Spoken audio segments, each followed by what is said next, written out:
అయిపోయిందని చెప్పి ఇదే అండి కదా.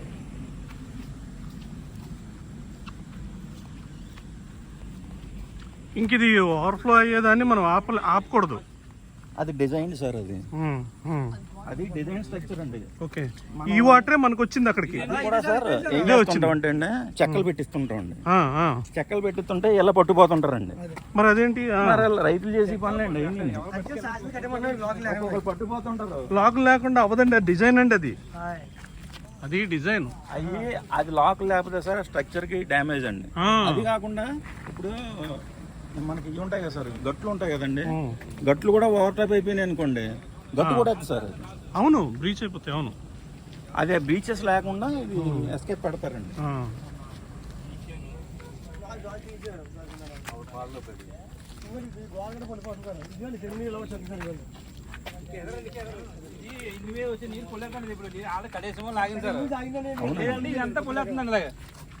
ఇప్పుడు ఈ వాటర్ అంతా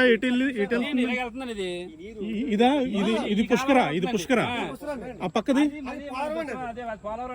అది పోలవరం. దీనికంటే తక్కువ లెవెల్, దీనికంటే తక్కువ ఎత్తులో ఉంది అది. ఈ కింద నుంచి వస్తున్నాను చెరువు నీరు, కింద నుంచి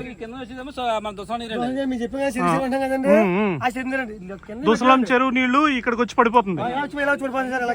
ఈ కింద నుంచి మళ్ళీ అటు వెళ్తుంది. ఇదేమో 2 కాలువల మధ్యన పెట్టేది ఆక్విడెక్ట్. ఈ ఆక్విడెక్ట్ కట్టారు ఇక్కడ. సో ఆ పోలవరం కాలువ కింద నుంచి వచ్చి అటు వెళ్తుంది మనకి. అది రెగ్యులర్ కాలువ, అది రెగ్యులర్.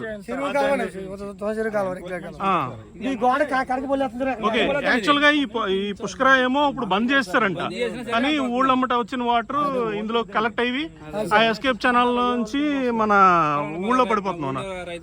గోనెడ, తర్వాత గూరుపూడి, పాలెం, సోమరాయణపేట. సార్ ఇప్పుడు ఇక్కడ ఎంత పెడుతుందో చూసారా మీరు? చూసేటప్పటికి ఎంత నేరం అయిపోయింది, వెళ్ళే కొద్దీ నేరం అయిపోయింది కాలువ. ఇక్కడ 50 మీటర్స్ ఉంటుందండి దగ్గర దగ్గర.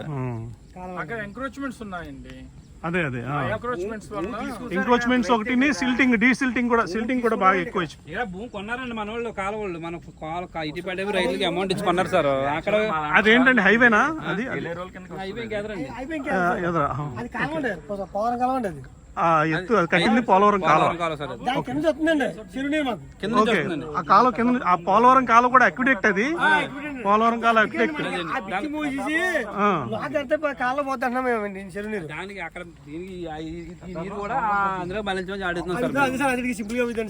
ఈ పొల్లి నీరు వస్తుంది కదండి, దోస నీరు, ఈ నీరు కలిసి అలాగే మన ఏట్లోకి వెళ్ళేలాగా మనకి ఏలేరు కెనాల్ లోకి మళ్ళించమంటారు. మాకు మెయిన్ కావాలండి. ఓకే, సరే. అది ఎలా అంటే డోన్ కట్టారండి, ఇలా డోన్ కింద నుంచి